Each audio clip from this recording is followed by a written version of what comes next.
Hello, my name is Kara Williams. I am currently a library science student at Dominican University. I am also specializing in school media with the hopes of eventually becoming a high school librarian. This book talk is dedicated towards a genre I would like to call dystopian romance. I'm not sure if that term is really out there, but I'm seeing a lot of books that kind of follow this line of thought. For example, Hunger Games by Suzanne Collins, which has been made into a movie, and the second movie is coming out this upcoming summer, is a really popular title, as well as Divergent by Veronica Roth has made a lot of leaps and bounds towards getting really well known. So some books that haven't been quite as popular that I'll be talking about today, starting off with Matched by Ally Condie, and Matched really focuses on three main characters. The dystopia is that they live in a society which appears to have done everything right, because all dystopian novels look like a utopia to begin with. And so the society matches up people based on their different characteristics. And Cassia is matched with Xander, who is her childhood best friend. And this doesn't typically happen because you usually are being matched with people that are not living near you, that you're not familiar with. And when she's looking at her microcard for the match info on Xander, she sees for a brief moment Kai, another person who coincidentally is in her district, who should not have been matched with because he has a status that means he is not allowed to be with anybody else. And he's kind of considered inferior as part of his status.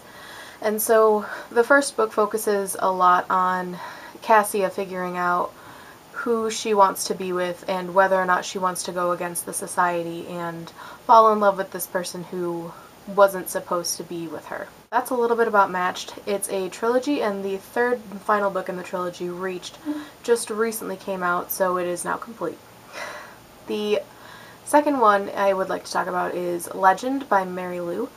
And Legend is an interesting book. The two main characters are June and Day. And June's kind of this really cool character where she's very strong, one of the most famous people in the Republic. This is where this is called.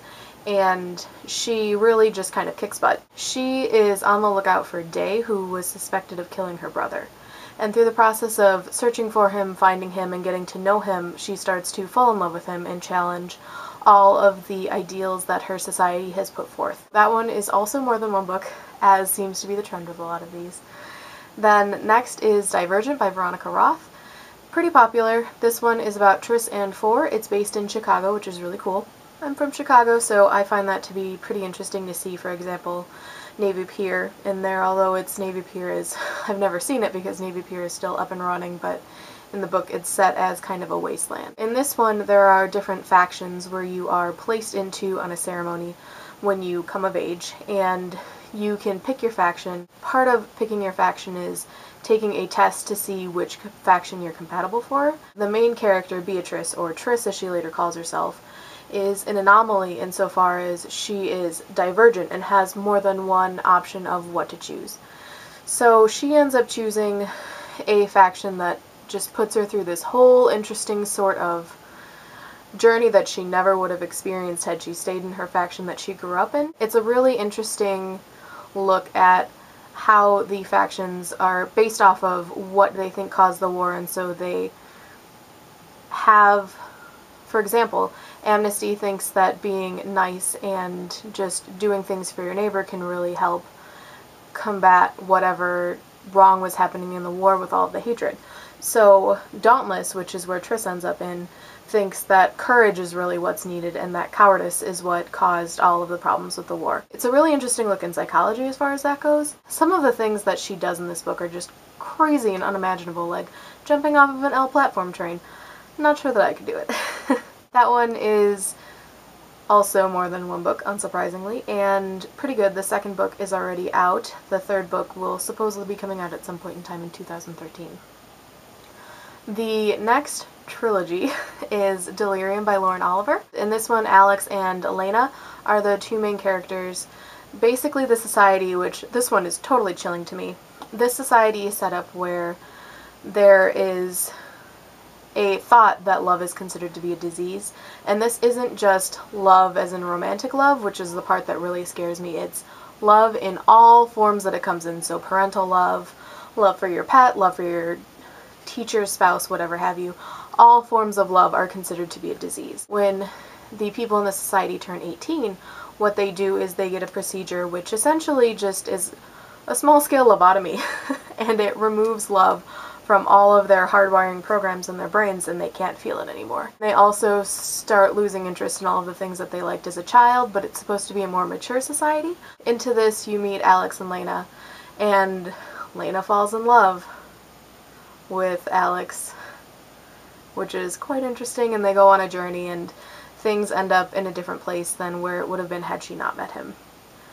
The next one is The Uglies. I think there are 4 or 5 books in this series by Scott Westerfeld, and Tally is the main character of this one.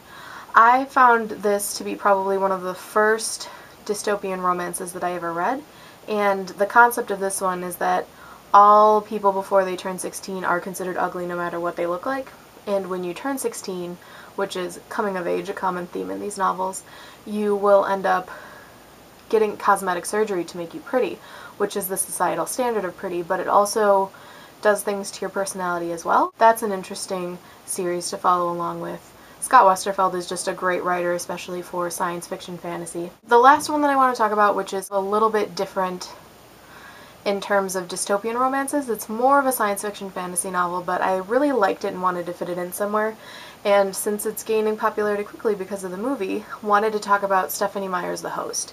Regardless of what your feelings are for Twilight, I think that The Host is something that's definitely just an entirely different tone from all of the rest of Stephenie Meyer's literature that I've read. This book focuses on a society where aliens have invaded. They do so because they are parasites and they are inserted into the spinal system of humans.